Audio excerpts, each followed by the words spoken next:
Hey there, it's Jared Giannatasio with PayPros, and this is the main HR compliance series. Thanks for joining us again. If it's Monday, it must be the main HR compliance series. Um, what I was going to talk about this week was on performance. Actually, I want to talk about it. There's a lot to talk about, so I won't be talking about it all today. I was going to continue this next week, but the part one of my performance discussion, I wanted to talk about some of the research that Pareto did, the Pareto principle. Um, a lot of people know the Pareto principle by its other name, the 80-20 rule, essentially. But actually, Pareto's research goes way beyond what our understanding of the 80-20 rule, actually. So a lot of fascinating stuff that he had to say that relates directly to performance. But anyways, I had a thought before I get into that on Kareem Abdul-Jabbar. If you're not a sports fan, Kareem Abdul-Jabbar was a great basketball player for the Los Angeles Lakers in the 70s and 1980s. And he had a belief about performance that people that are truly champions, that the people that are the best at what they do, are people that exceed the reasonable expectations of other people. I kind of love that. But if people expect you to do, I don't know, work, do 10 things, the true champion sets out to do 15 things. Um, because they don't they always want to exceed the expectations of anyone else around them, whether they're a coach or a fellow player or anyone like that. So I thought that was interesting.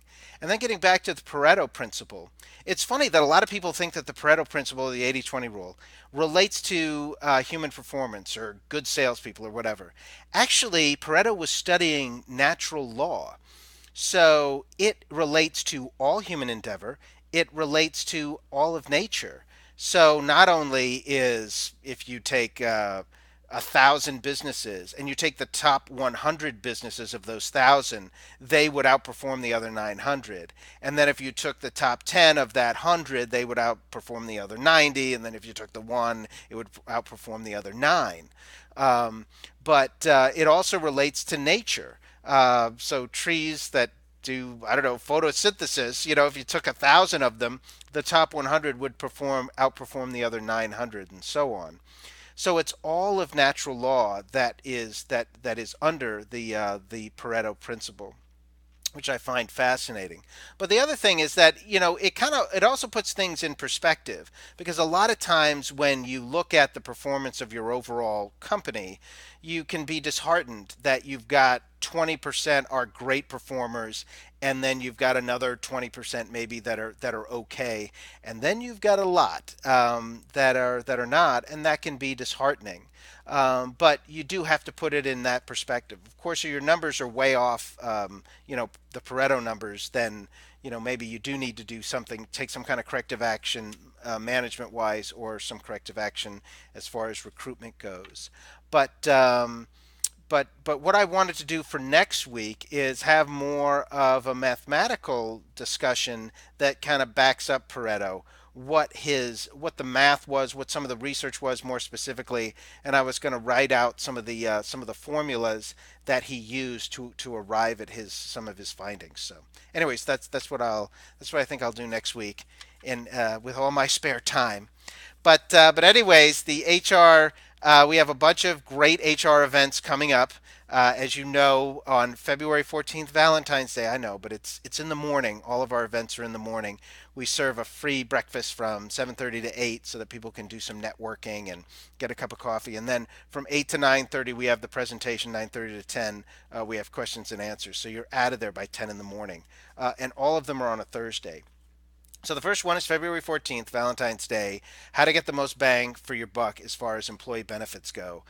Steve Gerlach, an ERISA attorney from Bernstein Shore in Portland, is going to do that discussion. He actually advises brokers. So even though you've had this conversation many times with your broker, it'd be nice to get it from the horse's mouth and to hear about, the guy that explains all this stuff to your broker, what he has to say about it.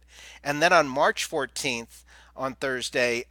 Shiloh, she is a labor attorney, also from Bernstein Shore in Portland. She's going to talk about what every Maine company needs to know about hiring. J1 visas and H2B visas are going to be discussed, but a lot of it is going to be on a lot of the new rules that they have to pay attention to for hiring and onboarding. And also on April 11th, we've got the power of a Maine company's corporate culture. How Gorham House in Gorham, Maine, outperforms their competition through a strong corporate culture.